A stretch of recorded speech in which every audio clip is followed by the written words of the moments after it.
بسم اللہ الرحمن الرحیم، میں محمد وسیم شہزاد اور آپ دیکھ رہے ہیں میرا پروگرام ڈیلی نیوز۔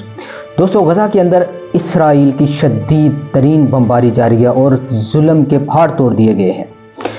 دوستو، 30 افراد کو باندھ کر پلاسٹک کے تھیلوں میں ریت کے اندر دبا دیا گیا تھا، جہاں سے 30 سے زائد افراد کی لاشیں برآمد ہوئی ہیں۔ غزہ کے اندر شہری اور رہائشی علاقوں میں بمباری شدید ترین ہو گئی ہے۔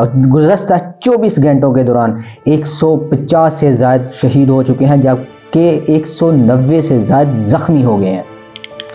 ناظرین، جہاں سے لاشیں ملی ہیں وہاں کے علاقے کو اسرائیلی فوج نے کئی ہفتوں میں گھیرے میں لیے رکھا تھا اور یہاں کئی افراد کی گرفتاریاں بھی کی گئی تھیں اور ان لاشوں کو ایک سکول کے اندر دبا دیا گیا تھا۔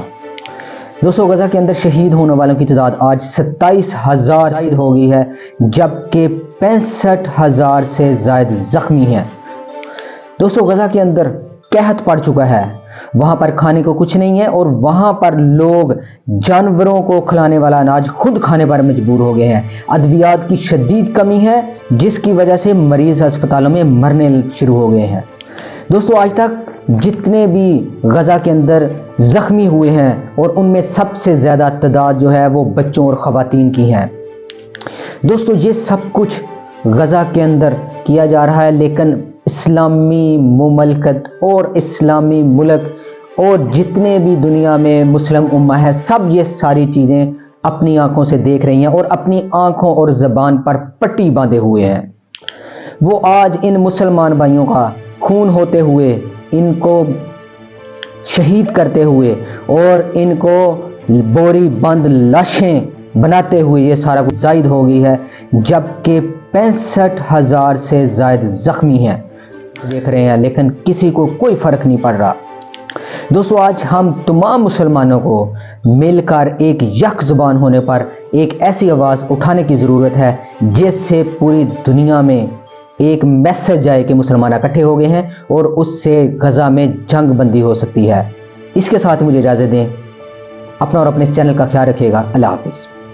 کچھ دیکھ رہے ہیں لیکن کسی کو کوئی فرق نہیں پڑ رہا۔ دوستو، آج ہم تمام مسلمانوں کو مل کر ایک یک زبان ہونے پر ایک ایسی آواز اٹھانے کی ضرورت ہے جس سے پوری دنیا میں ایک میسج جائے کہ مسلمان اکٹھے ہو گئے ہیں اور اس سے غزہ میں جنگ بندی ہو سکتی ہے۔ اس کے ساتھ مجھے اجازت دیں، اپنا اور اپنے اس چینل کا خیال رکھیے گا۔ اللہ حافظ۔ کچھ دیکھ رہے ہیں لیکن کسی کو کوئی فرق نہیں پڑ رہا۔ دوستو، آج ہم تمام مسلمانوں کو مل کر ایک یک زبان ہونے پر ایک ایسی آواز اٹھانے کی ضرورت ہے جس سے پوری دنیا میں ایک میسج جائے کہ مسلمان اکٹھے ہو گئے ہیں اور اس سے غزہ میں جنگ بندی ہو